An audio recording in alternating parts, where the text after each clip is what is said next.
Emri im është Flori, dhe ajo që po ju tregoj nuk është një histori e zakonshme.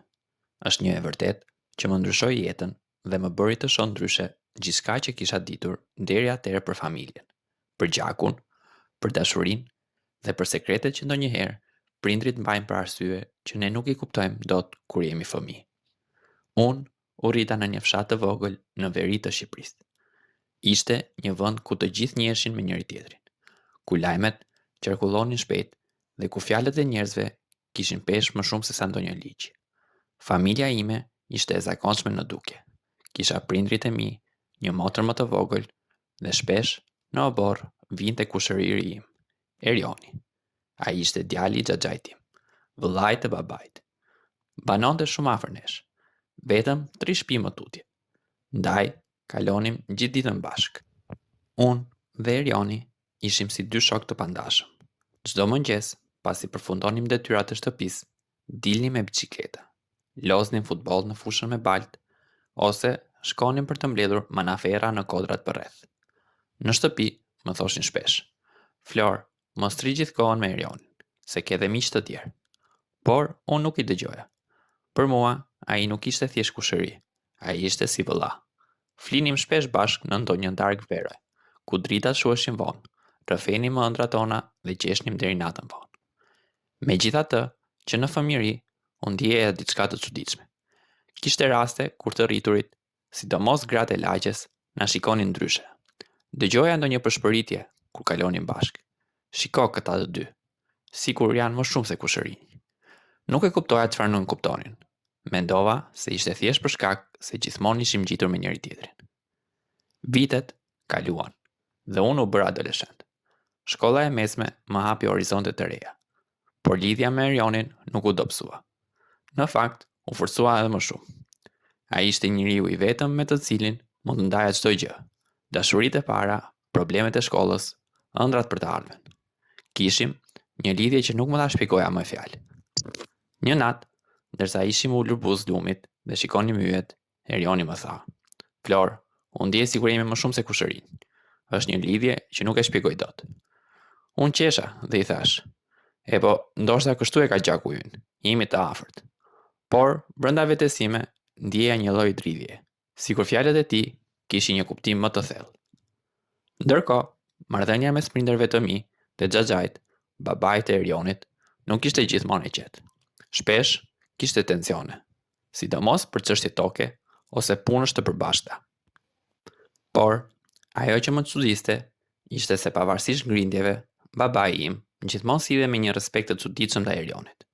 Asnjëherë nuk e trajtonte thjesht si nip, por më shumë si dikë shumë të afërt. Në disa raste, kur unë bëja ndonjë gabim dhe prisja të më qortonte, babai më thoshte: "Mëso nga Erioni, ai është djalë i urtë, ka zemër të madhe." Sikur e vendoste mbi mua, gjë që bënte të ndihesha pakës i lënë më njan. Kur mbusha 17 vjeç, ndodhi një ngjarje që filloi të zbardhte të vërtetën. Ishte ditëlindja ime. Në shtëpi kishim organizuar një darkë të vogël. Në tryezë ishin prindrit, motra, gjyshja dhe disa të afërm. Erioni, si gjithmonë, ishte aty. Gjatë darkës, pasi pim pak verë, gjyshja ime që ishte e moshuar dhe shpesh i iknin fjalët, tha diçka që ngriti gjithë tavolinën në këmbë.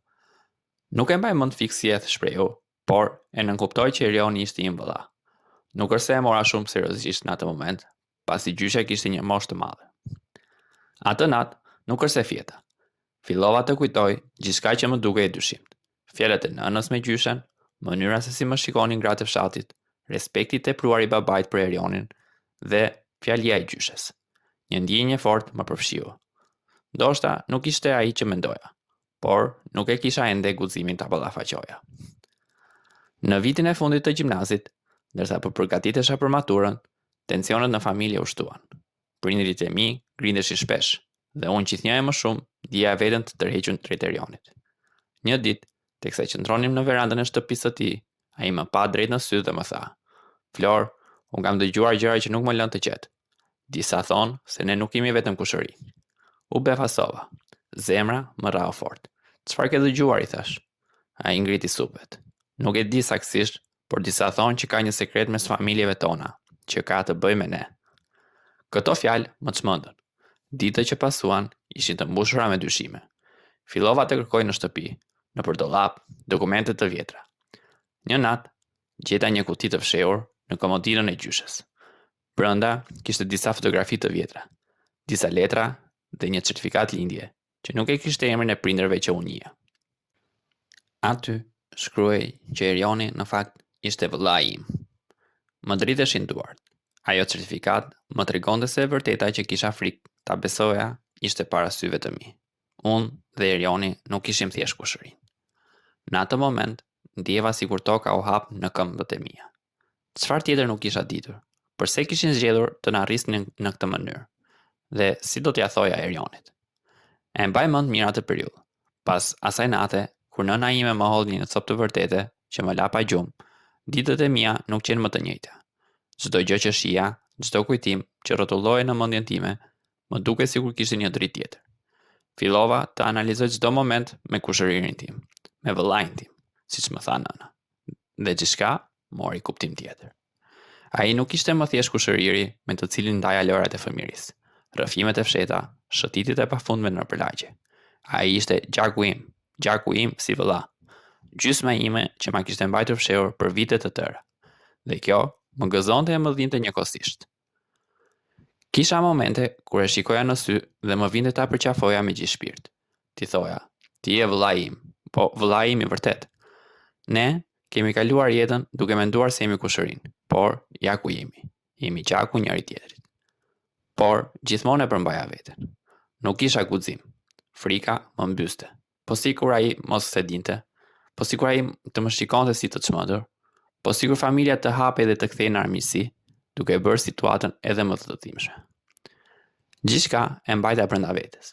Më dukej sikur shpirti më ishte kthyer në një dhomë të vogël, të errët, ku zëri im përplasej me muret dhe kthehej prapë tek unë.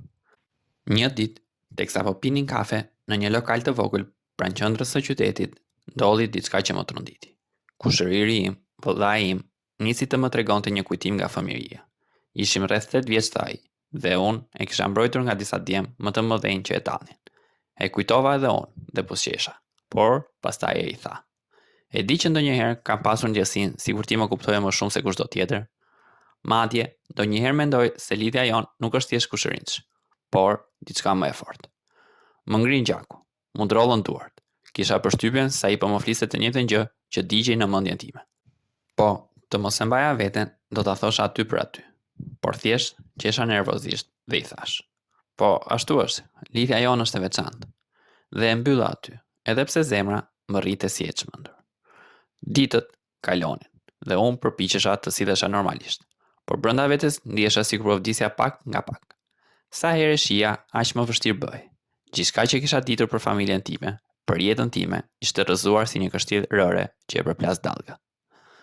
Një mbrëmje, teksa ishim mbledhur të gjithë në një dasmë, piva pak më shumë nga ç'duhet. Alkooli i zhbllokon shumë gjëra, sidomos ato që rëndojnë shpirtin. U gjenda ulur në një cep vetëm, me një gotë në dorë, kur ai erdhi dhe më pyeti. "Ç'ke? Pse dukesh i rënduar?" Syt më mbushën me lot. U përpoqja të flisja, por fjala më mbeti në gryk. Në atë moment e ndjeva gjithë peshën e sekretit. Ishte e pamundur të vazhdoja kështu. Por përsëri nuk thash asgjë. Thjesht u ngrita, i rash dorës së tij lehtë dhe i thash se do dilja pak për ajër. Ai më ndoqi me sy, i shqetësuar, por nuk tha gjë. Më pas, kur u ktheva në shtëpi, nëna më pa dhe më tha: "Ti po ndryshon. E di që është e vështirë, por duhet të gjesh kohën dhe mënyrën. Sekretet nuk jetojnë për gjithmonë." Nuk i thash asgjë, por brenda meje diçka u thye. Fillova të mendoj, seriozisht një ditë, shumë shpejt do t'ja thosha vetë. Vetëm se nuk e dija se si do ta merrte. A do të gëzohej, a do të ndihej i trethuar që i kishin gënjur gjithë jetën, apo do më kthej kundër, duke më fajsuar që ja thash. Këto pyetje më hanin shpirtin ditë pas dite, dhe çdo herë që e shija, zemra më diqte më shumë.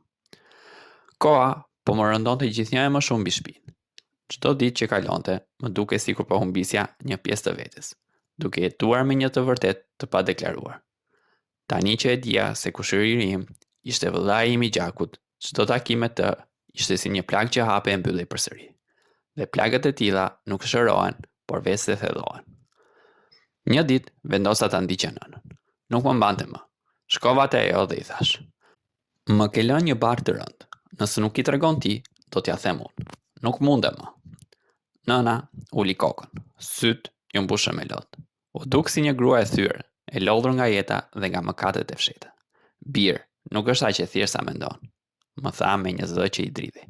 Ka shumë vite që i kemi mbajtur këtë. Po të dal tani do të prishen shumë gjëra. Më shumë se kjo plagë që kemi brenda nesh, i ktheva. Më shumë se ky mallkim që na gryen çdo ditë. Ajo nuk foli. Heshtja e saj ishte një përgjigje e dhimbshme. Atë natë vendosa. Më duhet ta thosha s'kishte më kthim. Dhe momenti erdhi më shpejt nga ç'mendoja. Një pasdite ai erdhi në shtëpinë time për të më ndihmuar me disa punë. Ishim vetëm. Teksa po shtynim një dollap të rënd, u ulëm të dy të lodhur. Fryma na merri. Ai më pa dhe tha me shaka. E shikon, ne të dy jemi si binjak. Gjithmonë kemi qenë bashkë në çdo gjë. Kaq mjaftoi. Nuk durova më. E lash gotën e ujit mbi tavolinë dhe i thash: "Nuk kemi vetëm kushërinë." Ai u utua. "Ç'do të thuash?" Më dridhej zëri, por nuk kisha kthim. "Ti je vëllai im I gjakut." Ai qeshi në fillim, si të mos donte ta besonte, por unë vazhdova. "E di që duket çmenduri, por është e vërtet. Nëna më tha gjithçka. Nuk jam unë kushëri I yt, jam vëllai yt, dhe gjithë vite na e kanë mbajtur të fshehtë." Fytyra e tij ndryshoi menjëherë. Qeshi I hidhur, u ngrit në këmbë, filloi të ecë nëpër dhomë. "Nuk ka mundësi," përshpëriste. "Jo, nuk ka mundësi." E pash tek përplasti duar në kokë, teksa ecte nervoz. Për një moment mendova se kisha bërë një gabim fatal. "Pse tani?" më tha me një zë të ashpër. "Pse nuk ma keni thënë më parë? Çfarë keni dashur të bëni me jetën time, me ndjenjat e mia?"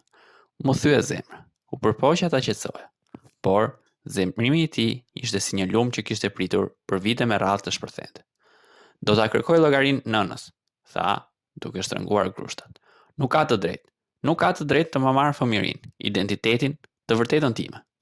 Unë u përpoqja ta mbaja, por ishte e pamundur. Ai shpërtheu, iku nga shtëpia, duke mu dukur sikur çdo hap I tij shkonte themelet e asaj që kisha ndërtuar në mendjen time për vite të tëra.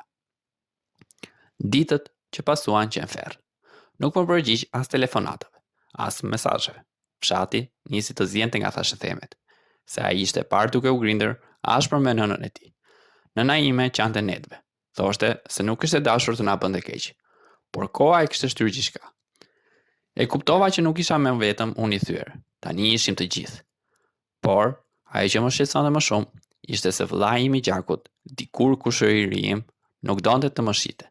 Dhe ky ishte një dënim që nuk e kisha menduar kurrë. Kaluan javë të tëra në një heshtje të rëndë. Për herë të parë në jetën time, unë dhe ai nuk ishim më pranë njëri tjetrit. Rrugët tona, që dikur ishin të pandara, tani dukeshin si dy brigje të një lumi që se bashkoheshin dot. Nëna ime u bë hije. Syt I mbante të skuqur. Fytyra ju zverdh. Pothuaj çdo natë dëgjoja tek lutej në heshtje. "Zot, mos I ndaj djemtë e mi. Mos më mallkoni për gabimet që kam bërë." Një mbrëmje mora guximin dhe shkova te shtëpia e tij. Ishte vonë, dritat ishin të fikura. Vetëm një llamp e vogël ndriçonte oborrin. Trokitja ime nuk mori përgjigje. Trokitja e dytë po ashtu. Por tek e treta dera u hap. Ai qëndroi para meje, I lodhur me sytë e fryrë, sikur nuk kishte fjetur prej ditësh. "Çfarë do?" më tha ftohtë. "Dua vetëm të flas, të më dëgjosh. Pastaj, nëse nuk do, largohem përgjithmonë." Ai hezitoi, por më në fund hapi derën dhe më la të hyja. U ulëm përballë njëri tjetrit dhe për disa minuta nuk foli askush. Heshtja e tij më shponte më shumë se çdo fjalë. "E di që të kam lënduar," I thash më në fund. "Por nuk kisha ç'të bëja. Të mbaja këtë të fshehtë, do të ishte si të vrisa ngadalë çdo ditë. Të thoja të vërtetën, ishte e vetmja mënyrë që ndjeva se mund ta shpëtoja veten dhe ty." Ai uli kokën, më në fund foli, por zëri I tij ishte I thyer. "Gjithë jetën time është një gënjeshtër. Kam jetuar me njerëz që nuk kishin ata që mendoja. Kam thirrur nën, dikë që ishte nëna ime, por në një mënyrë tjetër.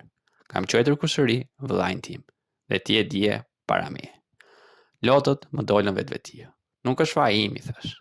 "Është faji I kohës, I mentalitetit, I frikës së prindërve tan. Ne jemi viktima të një vendimi që nuk na pyeti askush." Ai më pa. Në sytë e tij kishte ende hidhëri, por edhe diçka tjetër. Një shkëndij që më dha shpresë. "Vëlla," I thash për herë të parë. "Vëlla." se ashtu je, me gjak e më shpirt. Nuk dua të tumbas. Nuk dua që të jetoj më në këtë mur mes nesh. Ai mori frymthell, pastaj, pas një heshtje të gjatë, tha fjalë që prisja me ankth. Do të duhet kohë, shumë kohë, por nuk dua të tumbas as unë. Lotët na pushtuan të dyve. U ngritëm dhe u përqafuam, si dy burra që kishim humbur rrugën e tyre dhe po e gjenin përsëri. Ishte një përqafim i dhimbshëm, por i domosdoshëm. Që nga ajo ditë filloi një rrugë e re për ne. Nuk ishte e lehtë. Kishte ditë kur ai më shite me dyshim. Kishte net kur zemrimi i kthehej. Por kishte edhe momente të vogla që na kujtonin se për te gjithçkae gjaku ynë ishte i njëjtë. Kur dolëm së bashku në lagje, njerëzit na shihnin çuditshëm.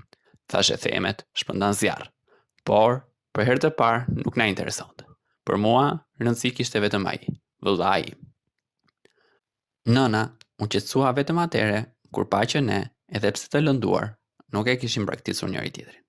Ajo tha: "Tani mund të mbys sytë e qetë, sepse e di që do të keni njëri tjetrin, siç duhet të kishte qenë gjithmonë."